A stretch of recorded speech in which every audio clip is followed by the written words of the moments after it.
নির্বাচনের সময় ED CBI ভয় দেখিয়ে টাকা নিচ্ছে। এত টাকা না হলে আসছে কোথা থেকে? প্রশ্ন মুখ্যমন্ত্রী মমতা বন্দ্যোপাধ্যায়ের। তিনি আরো বলেন, এটা আরো একটা খেলা। এটা কোনো আইন চার্জশিট দেবে না, বছরের পর বছর জেলে আটকে রাখছে। আমরা বিজেপির নির্বাচন চাই না, ইম্পার্সিয়াল ইলেকশন চাই। বাংলায় একমাত্র ইম্পার্সিয়াল ইলেকশন হয়। বাংলায় এসে যারা বড় বড় কথা বলছে তাদেরও বলো উত্তরপ্রদেশে যান। দেখুন কি অবস্থা, মহিলারা নিরাপদে নয়। বিজেপির এই রাজ্যে দাঙ্গায় ছক করে মা বোনেদের অসম্মান করছে, তাতে রাজ্যের মা বোনেরা খুশি নয়। এতদিন 10 তারিখে ব্রিগেড আসার ডাক মুখ্যমন্ত্রীর। বাংলার সবাইকে বলবো, যারা নবজাগরণ নব সংস্কৃতি গড়তে ভালোবাসেন তারা 10ই মার্চ ব্রিগেডে আসুন, গর্জন করুন, বাংলা এগিয়ে যাবে। বিজেপির সভা হলে রেল পাওয়া যায় লোক আসার, তার তৃণমূল টাকা জমা দিলে রেল বাতিল করে দেওয়া হয়। দেখুন বিস্তারিত। না, আমি এইটুকু বলবার জন্য বলছি যে আপনাদের সাথে আমার দেখা হয়নি অনেকদিন। 10ই মার্চ যে গর্জন ব্রিগেডের ডাক দেওয়া হয়েছে, আমি সকলকে আবেদন জানাবো, সকল স্তরের সকল মানুষকে, যারা বাংলাকে ভালোবাসেন, বাংলা সংস্কৃতি ভালোবাসেন, বাংলার মাটিকে ভালোবাসেন এবং বাংলাকে অসম্মান করবার যে প্রবণতা তৈরি হয়েছে, বাংলাকে বঞ্চনা করা, লাঞ্ছনা করা, বাংলার সব ফান্ড বন্ধ করে দেওয়া, বাংলার অফিসারদের পর্যন্ত যেভাবে অসম্মান করা হচ্ছে, এটা আগে কখনো ঘটেনি। এবং তার তীব্র প্রতিবাদ জানাতে, তীব্র থেকে তীব্রতর গর্জন গড়ে তুলতে আমরা ব্রিগেডের সবাইকে বেলা 11:30-12টার মধ্যে আসতে অনুরোধ করছি। খুব দুর্ভাগ্যের বিষয়, এই রেল বিনা পয়সায় বিজেপিকে রেল দিয়ে বিহার থেকে লোক আনার ব্যবস্থা করে দেয়, ইউপি থেকে বাংলায় পায় না লোক। আর আমরা টাকা জমা দিয়ে অফিসিয়ালি এনিবডি ক্যান টেক। তার আমিও রেল মিনিস্টার ছিলাম, আমি রেলের সিস্টেম জানি। But I am shocked to see the attitude of the railway department. Only they allow the BJP people for the rallies and meetings. But after receiving the money from Trinamool Congress party, how they deny? They want that people should not come from North Bengal? Are they afraid for North Bengal? Can they stop like this? North Bengal মানুষকে বঞ্চনা করার জন্য, তারা যাতে আসতে না পারে, তাদের কথা বলতে না পারে, সেই জন্য উত্তরবঙ্গ থেকে আমরা যে ট্রেন বুক করেছিলাম বাতিল করে দিয়েছে। আমি তো মিদনাপুরে, খড়গপুরে গিয়ে শুনে এলাম, ইলেকশনের আগে তাই নিয়ে আন্দোলন শুরু হয়েছে কাল থেকে।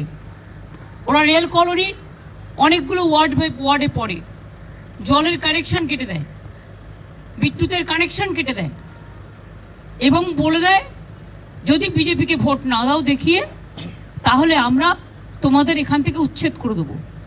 এসেন্সিয়াল কমোডিটিস কাটবার অধিকার কারণেই। মনে রাখবেন, essential commodities act, it's a important act. এবার যদি এই সমস্ত ধরনের জিনিস হয়, আন্দোলনও চলবে, ইলেকশনও চলবে। আমরাও বুঝে নিতে চাই, বাংলা গদ্দারদের জায়গা নয়। বাংলা যারা মুচলেকা দিয়ে বিজেপি করতে আসে, এজেন্সির নাম করে, আপনারা তো দেখছেন, টিভিতে তো দেখতে পাচ্ছি, ইউটিউবে তো দেখতে পাচ্ছি, এজেন্সির লোকেরা বলছে বিজেপি বল রা হ্যায় তৃণমূল কংগ্রেস কো পাকড়ানা হ্যায়।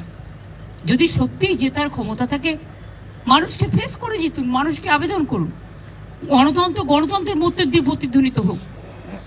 জোর করে ইডি পাঠিয়ে, সিবিআই পাঠিয়ে, বদনাম করে, টাকা বন্ধ করে দিয়ে, যা ইচ্ছে তাই করে, রেল বন্ধ করে দিয়ে, কানেকশন কেটে দিয়ে, সেন্ট্রাল গভর্নমেন্ট অফিসারদের একতরফা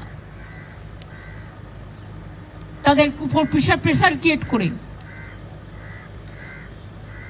আর যেভাবে এসব চলছে, আমরা চাই ইম্পার্শিয়াল ইলেকশন।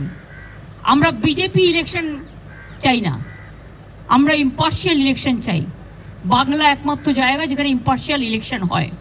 আর বাংলায় এসে যারা বড় বড় কথা বলছে, তাদের আমি বলবো, একবার উত্তরপ্রদেশে যান, গত পরশু দিনও দুটো নাবালিকাকে খুন করে, তার হাতগুলোকে বেঁধে খুন করে নির্যাতন করেছে। একবার বিলকিসের বাড়িতে যান, একবার হাতরাসে যান, একবার সাক্ষীর কাছে যান, দেখে আসুন। বাংলা অনেক সুস্থ, বাংলা অনেক শান্ত। বিজেপির মন গড়া কিছু দাঙ্গার ছক, কিছু দাঙ্গার আন্দোলন দিয়ে বাংলার মা বোনদের যে অসম্মান করার চেষ্টা করা হচ্ছে, এতে বাংলার মা বোনেরা খুশি নয়। মা বোনেদের সম্মান দিতে শিক্ষা নিতে হবে। তাই আপনাদের কাছে আমি বলে গেলাম, আগামী 10ই মার্চ বাংলায় যারা গর্জন করতে ভালোবাসেন, নবজাগরণ করতে ভালোবাসেন, নব সংস্কৃতি করতে ভালোবাসেন, নব্যতা করতে ভালোবাসেন, আমি সবাইকে বলবো দলে দলে মানুষ আসুন আর গর্জন করুন। ব্রিগেডের ময়দানে দাঁড়িয়ে বাংলা মাথা নত করবে না, বাংলা মাথা নত করবে না, বাংলা মাথা নত করবে না। বাংলা এগিয়ে যাবে এবং নানা রকম পরিকল্পনা করে যে প্ল্যান পরিকল্পনা করা হচ্ছে, সুপ্রিম কোর্টের রায় আপনারা দেখেছেন, টাকার বিনিময়, সবটাই তো টাকার বিনিময় হচ্ছে। এ টাকা আসছে কোত্থেকে? আমাদেরও তো প্রশ্ন এটাই। আমরা তো চাই স্টেট ফান্ডিং অফ ইলেকশন। এটা তো আমি লড়াই করছি আজ থেকে 30 বছর ধরে। কেন হবে না? যদি 60-70টা পৃথিবীতে হয়ে থাকে, 60-70টা কান্ট্রিতে, কেন ইলেকশনের সময় লোকের কাছে টাকা নেওয়ার প্রয়োজনটা কি? আর ইলেকশনের নামে ইডি গিয়ে টাকা নিচ্ছে, সিবিআই গিয়ে টাকা নিচ্ছে ভয় দেখিয়ে, এটা আর একটা খেলা। তারপরে এটা কি আইন যে সিজার লিস্ট পর্যন্ত দেবে না, বছরের পর বছর অ্যারেস্ট করে রাখবে? সে জানলো না তার কি অপরাধ, সে নিজেকে ডিফেন্ড করতে পারবে না। বিচারের বাণী নীরবে নিভৃতে আজও কাঁদছে। এর জবাব দেওয়ার জন্য ব্রিগেডে হবে তৃণমূল কংগ্রেসের গর্জন। আমি সবাইকে সেন্ট্রাল ফোর্স নির্বাচন ঘোষণার আগেই চলে এলো রাজ্যে। খুব ভালো, খাওয়াবো দাওয়াবো ঘোরাবো, ঠিকই আছে। বাংলার মানুষ আতিথেয়তা ভালোবাসে, কিন্তু বাড়ি বাড়ি গিয়ে যেন অত্যাচার না করে। কারণ বাংলা কিন্তু খুব জাগ্রত, বাংলা কিন্তু মা বোনেরা অত্যাচার মেনে নেন না। আমাদের সঙ্গে থাকার জন্য ধন্যবাদ। নিউজ প্রাইম টাইমস, যেখানে প্রতিটি মুহূর্তই গুরুত্বপূর্ণ। সঙ্গে থাকুন এবং দেখতে থাকুন নিউজ প্রাইম টাইমস।